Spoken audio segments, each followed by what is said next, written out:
Ok, meus amigos, olha só, a gente analisava aqui o tráfico de pessoas, artigo 149-A, e eu dizia que voltaria aqui para esquadrinharmos o tipo penal. Então a gente já sabe que para esquadrinharmos aqui o tipo penal, a gente lembra que tipo penal é a descrição da conduta na lei penal, que é o que a gente acabou de analisar, né? E aí a gente lembra então aqui que a gente precisa analisar os sujeitos, vamos analisar então os objetos, vamos analisar aqui o núcleo ou os núcleos do tipo, ou a gente pode chamar simplesmente de tipicidade objetiva. Nós vamos analisar o elemento subjetivo. Nós vamos analisar aqui a questão atinente à consumação e a tentativa, né, quando é a consumação e se cabe ou não tentativa. Nós vamos analisar aqui ainda a questão relacionada à ação penal e vamos analisar as questões atinentes ainda às penas. Então, para começo de conversa, em relação aos sujeitos, a gente sabe que existe sujeito ativo e sujeitos passivos no plural. Sujeito ativo a gente já sabe, né? Esses conceitos a gente já viu no nosso último encontro, a gente já rememorou todos esses conceitos, a gente já sabe que sujeito ativo aqui é aquele que pratica o crime, e aí é importante a gente lembrar que sujeito ativo aqui pode ser qualquer pessoa, trata-se, portanto, de crime comum. Lembre comigo essa classificação dos crimes quanto ao sujeito ativo, também chamado de classificação dos crimes quanto ao agente. Agente é sinônimo de sujeito ativo. Então, quanto ao sujeito ativo ou quanto ao agente, crime comum é aquele que pode ser praticado por qualquer pessoa, é aquele que não exige, portanto, nenhuma qualidade especial do agente, que é o que acontece aqui. A gente viu que, a depender da qualidade especial do agente, nós poderemos ter aqui uma causa de aumento de pena, que é o que acontece quando o agente é o funcionário público, né, ou no exercício da função, ou a pretexto de exercer essa função. Aí nós sabemos que, nesse caso, a gente vai ter, sim, sujeito ativo, a gente vai ter, sim, ali uma qualidade especial do agente, mas como causa de aumento de pena, e não para caracterização do crime. Para caracterização do crime, nós estamos diante de crime comum, qualquer um pode praticar. E, da mesma forma, o sujeito passivo direto também pode ser qualquer pessoa, ou seja, qualquer pessoa pode ser vítima do crime de tráfico. Não existe mais exclusivamente tráfico de mulheres, então pode ser mulher, pode ser homem, pode ser criança, pode ser adolescente, pode ser idoso.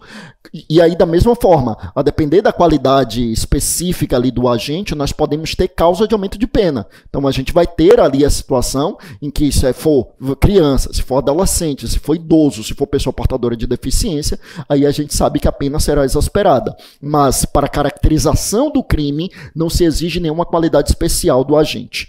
Ademais, é importante a gente lembrar que o sujeito passivo direto aqui é a própria pessoa traficada, porque lembra que o sujeito passivo direto é o titular do bem jurídico que o tipo penal pretendia proteger.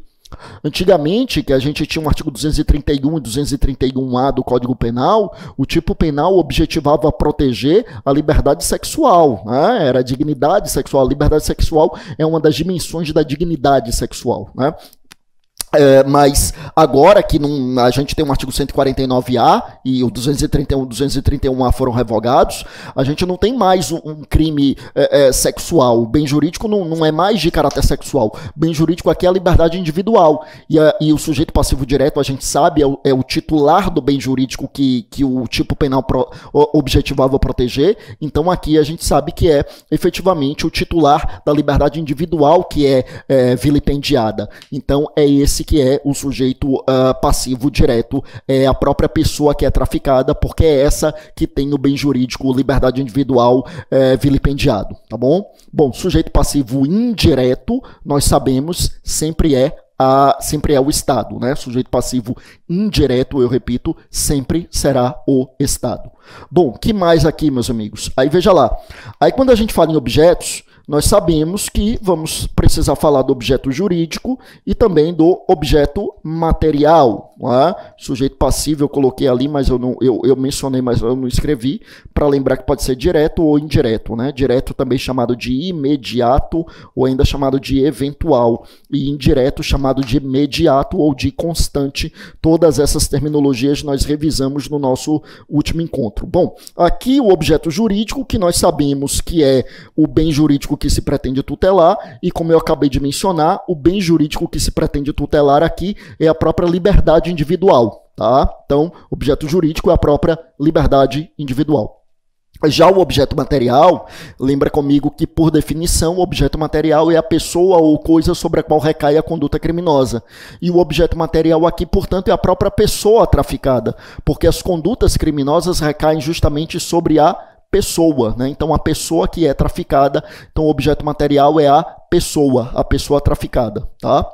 Bom, então, repito, objeto jurídico é a liberdade individual, o objeto material é a pessoa traficada. Bom, núcleos são os verbos, e a gente já analisou todos eles, né? Então, já falamos aqui do aliciar, transportar, transferir, recrutar, agenciar, comprar, alojar. Então, nós vimos aqui todas as situações, todos os verbos, todos os núcleos, a gente foi definindo um a um.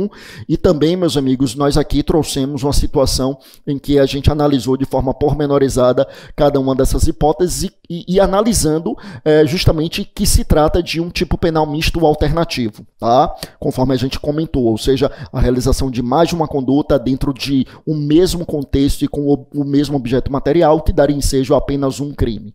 Bom, que mais? Voltando aqui ainda. Aí, olha só, o elemento subjetivo aqui é o dolo. Não se admite modalidade culposa, não existe tráfico de pessoas culposamente. Uma pessoa que está contribuindo ali, que é a pessoa que está efetuando o transporte da vítima e que não sabe disso, né? A vítima está sendo ludibriada, então é vítima de transporte mediante fraude, e a pessoa que efetivamente está executando materialmente a conduta não sabe disso, né? Ela foi contratada para levar uma pessoa que não sabe que está sendo ludibriada e será submetida a exploração sexual. É claro que essa pessoa que efetua o verbo transportar de forma culposa, né, de forma não intencional, é claro que ela não será responsabilizada criminalmente. Por quê? Porque não há previsão de modalidade culposa, conforme a gente mencionou no nosso último encontro. Lembra da regra do artigo 18, parágrafo único do Código Penal, que é a regra da excepcionalidade do crime culposo, ou seja, a gente só vai ter crime na modalidade culposa quando houver expressa previsão em lei para essa modalidade culposa, tá bom? Bom, então, elemento subjetivo é o dolo, não existe a previsão para a modalidade culposa, e lembra que aqui exige-se dolo específico, né, também chamado de elemento subjetivo específico, que é essa especial finalidade no agir, ou seja, praticar a conduta objetivando finalidade específica, e a gente sabe que podem ser 5 as finalidades específicas, né? Finalidade específica de remoção de órgãos, remoção de tecidos, remoção de partes do corpo, pode ser a finalidade específica também de escravização, ou seja, submeter a pessoa a condições análogas de escravo, a condição específica de adoção ilegal também, pode ser uma situação também, pode ser a situação também relacionada à exploração sexual. Então nós sabemos aqui que são algumas variáveis para que a gente fale no dolo, mas esse dolo específico, essa especial finalidade no agir, tá bom? Bom, volta comigo aqui para a tela. Que mais? Aí nós temos a consumação. Veja, quando é que ocorre, então, a consumação? Meus amigos, a consumação aqui, ela ocorre, conforme nós já mencionamos, é crime formal. É crime formal. Ou seja, o que é que significa isso? Que haverá a consumação independentemente de nós termos uma hipótese na qual a gente tenha efetivamente a consecução da finalidade específica. Então, traficou para fins de exploração sexual, consumou, ainda que não tenha ocorrido a exploração sexual propriamente dita. Ou seja, a realização de quaisquer das condutas previstas no caput do 149A. A realização, eu repito, de quaisquer das condutas previstas no caput do artigo 149A. Realização de quaisquer dessas condutas, desde que exista a finalidade específica, desde que exista, portanto, o elemento subjetivo específico, é suficiente para a consumação do crime, ainda que a finalidade específica não seja alcançada, ainda que ela não seja produzida propriamente. Tá? Bom, que mais aqui? Bom, e aí caberia a tentativa? Deixa-me colocar aqui. Tentativa. Seria possível falarmos em tentativa? Sim, seria possível. Veja que as condutas, em sua maioria, são condutas efetivamente plurissubsistentes. Condutas, portanto, em que eu posso fracionar para que eu tenha conduta em um momento e execução em outro momento. Então eu posso, por exemplo, tentar transportar a pessoa e não conseguir.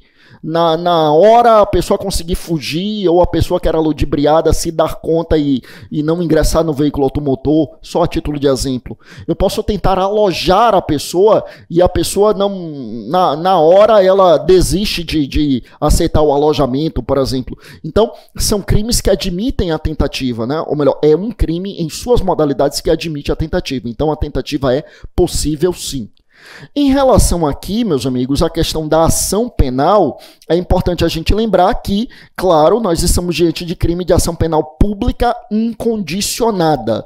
Lembrando que, obviamente, o que nos interessa, aqui puxando para o lado da área federal, o que nos interessa é o tráfico internacional de pessoas e, portanto, quando eu falo em ação penal pública incondicionada, eu estou falando de titularidade do Ministério Público Federal. Claro que se o tráfico for interno, é crime do mesmo jeito, e aí seria com o Ministério Público Estadual, tá bom?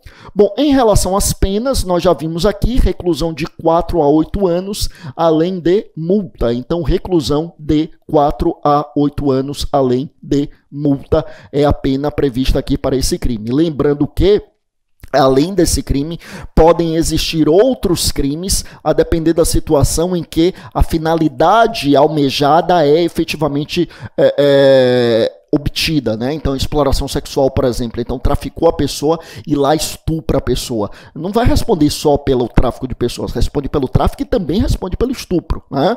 Ou, da mesma forma, se submeteu compulsoriamente a pessoa à prostituição. A mesma coisa, tá? A mesma consideração. Bom, é isso, meus amigos, em relação a esse crime. Nós vimos aqui exaustivamente, então, o artigo 149-A. Eu agora vou avançar com vocês para que a gente veja um crime contra o patrimônio muito importante para a área federal, que é o crime do artigo 168-A do Código Penal, crime de apropriação indébita previdenciária. Primeiro, deixa-me só fazer uma observação relevante, né? Claro que podem existir outros crimes que vão para a área federal, e eu já disse isso no nosso encontro anterior. Então, por exemplo, pode ter furto na área federal? Claro. Roubo na área federal? Claro. Mas é como eu disse no nosso último encontro. Em tese, todos os crimes podem ser da área federal, né? Até os crimes mais improváveis, né, os crimes menos críveis, um estupro, por exemplo, pode acontecer a bordo de um navio, de uma aeronave, e a gente tem crime federal, por exemplo. Crimes contra a vida podem ocorrer também contra funcionário público federal em razão de sua função, isso é crime federal. Então, esses crimes podem ser federais, sim. No momento, nós estamos optando por aqueles que são exclusivamente federais, para que depois a gente traga aqueles que são preponderantemente federais, mas não exclusivamente federais. No momento, o objetivo aqui é falar daqueles que são exclusivamente federais. Entre esses que são exclusivamente federais, então eu repito, a gente vai falar aqui agora do artigo 168-A, crime de apropriação indébita previdenciária, já aparece aí na tela para você. Mas antes, eu vou tecer algumas considerações aqui sobre esse crime do 168-A.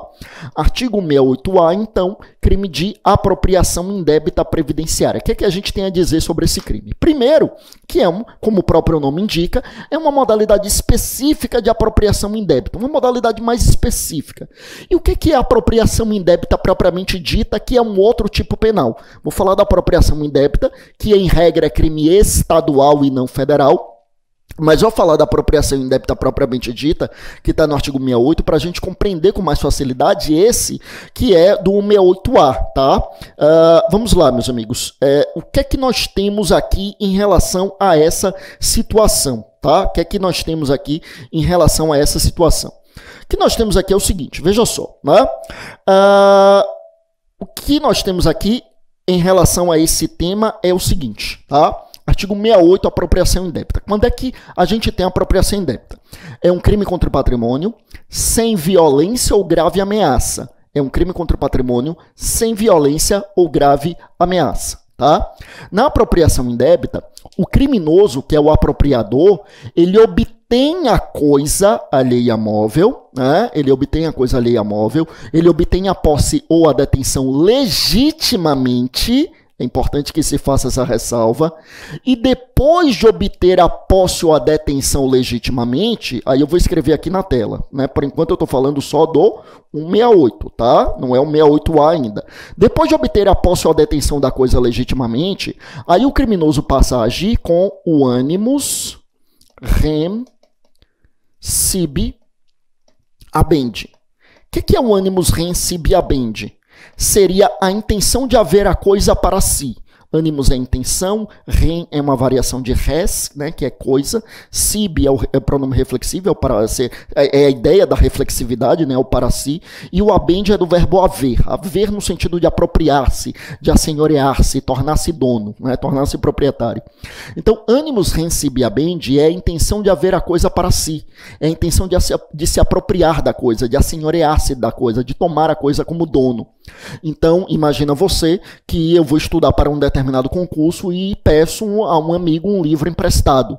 Esse amigo me empresta o livro, ou seja, eu obtive a posse do livro, obtive a posse da coisa legitimamente. Obtive a posse da coisa legitimamente depois que a coisa está comigo, depois que eu já sou possuidor da coisa, aí um belo dia eu digo para mim mesmo, não vou devolver. Então, neste caso, eu passo a agir com a intenção de haver a coisa para mim, eu passo a agir com esse animus rem sibi habendi, com essa intenção de me apoderar da coisa, tá? Tudo bem. Então, aí eu consumo o 168, que é o crime de apropriação indébita. E quando é que eu tenho um 168A? Veja que eu ainda não estou dizendo que o 168A vai exigir o animus rem sibi habendi. A gente está falando apenas do 168, que é a apropriação indébita, para a gente entender o tipo penal do 168A. O 168A é o seguinte, né? Vou colocar aqui na tela para vocês. No 168A, o que a gente tem? A gente tem um crime, meus amigos, que envolve contribuição previdenciária. Contribuição previdenciária. Contribuição previdenciária, você vai lembrar agora comigo lá dos seus estudos de direito tributário, a contribuição previdenciária tem caráter tributário. Né? Contribuição previdenciária é uma contribuição destinada ao custeio da Seguridade Social e que, portanto, se enquadra ali na categoria de contribuições especiais e, portanto, é a modalidade de tributo. Né? Lá, direito tributário, a gente lembra que tributo é imposto, taxa, contribuição de melhoria, empréstimo compulsório e contribuições especiais. Entre essas contribuições especiais, a gente tem essas contribuições destinadas ao custeio da Seguridade Social. E Seguridade se divide em Previdência, Assistência e Saúde, e aqui eu estou falando de uma contribuição destinada à contribuição da Previdência. Então, contribuição previdenciária. Então, você vai lembrar comigo aqui brevemente de uma ideia básica ali da contribuição previdenciária, quando eu tenho uma relação de empregado e empregador. Então, veja, vamos imaginar a hipótese em que o sujeito é empregado.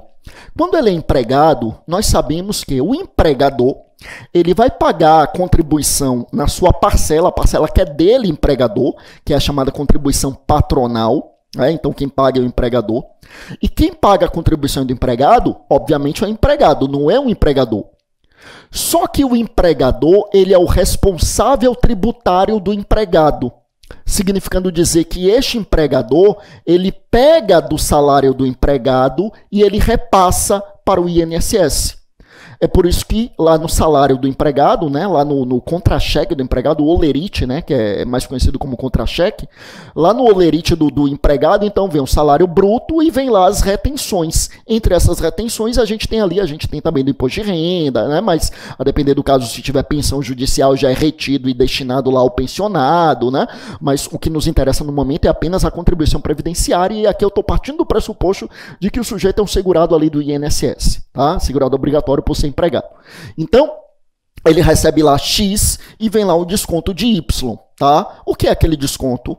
Significa que o empregador dele reteve do salário dele e repassou para o INSS. Então, aqui seria a situação na qual eu tenho o empregado como contribuinte e eu tenho o empregador como seu responsável tributário. O responsável tributário. O responsável tributário ele não tem a relação direta ali com o fisco, mas ele fica encarregado de pegar ali o tributo e repassar para o órgão de arrecadação. O órgão de arrecadação aqui é o INSS. A capacidade ativa tributária é da União, mas para execução, para cobrança, para arrecadação ali é com o INSS, né? Se bem que depois com a Receita do Brasil, claro que a execução hoje não tem mais como existir antigamente os auditores especificamente do INSS para cobrança e os procuradores do INSS para fazer a execução.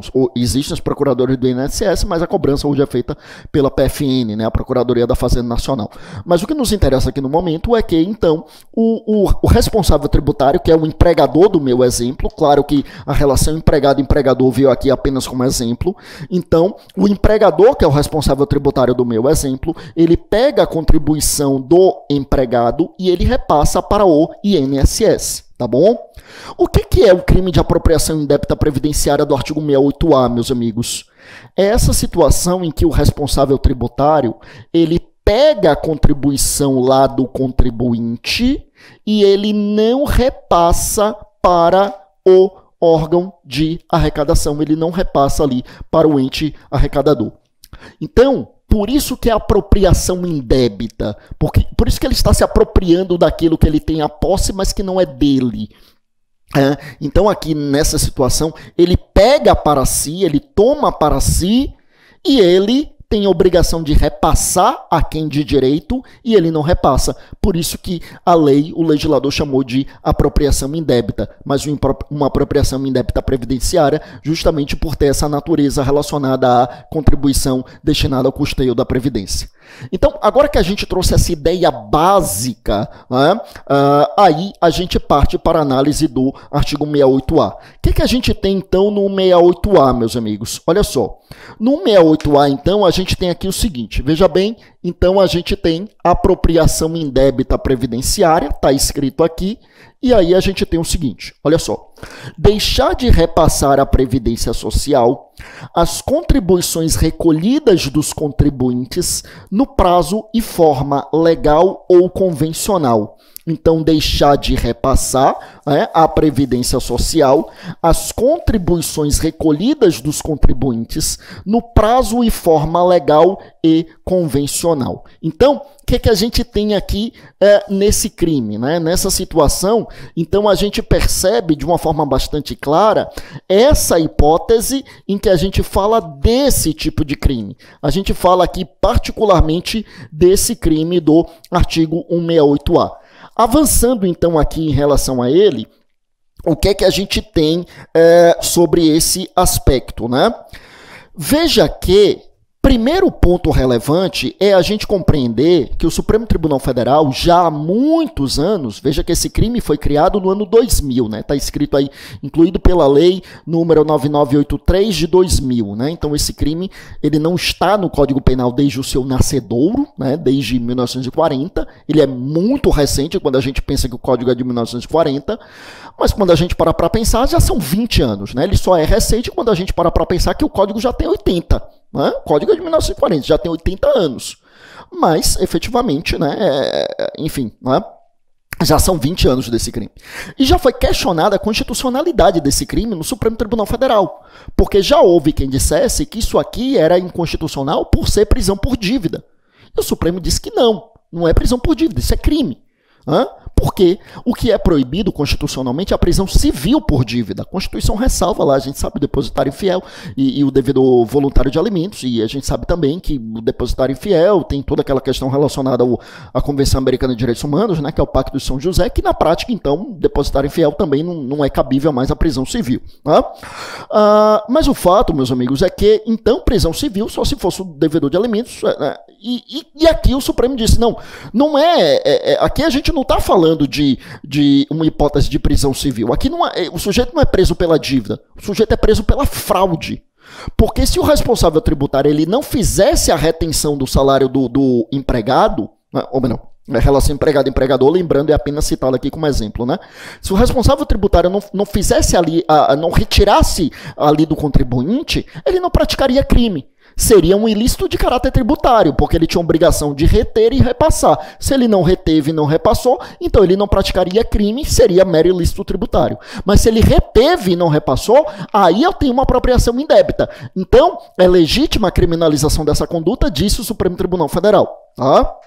Ou seja, não estamos falando de mera punição por dívida, estamos falando de uma criminalização legítima. É legítimo que a lei considere essa conduta como criminosa, porque a conduta não está criminalizando meramente a dívida. Esse é um ponto fulcral.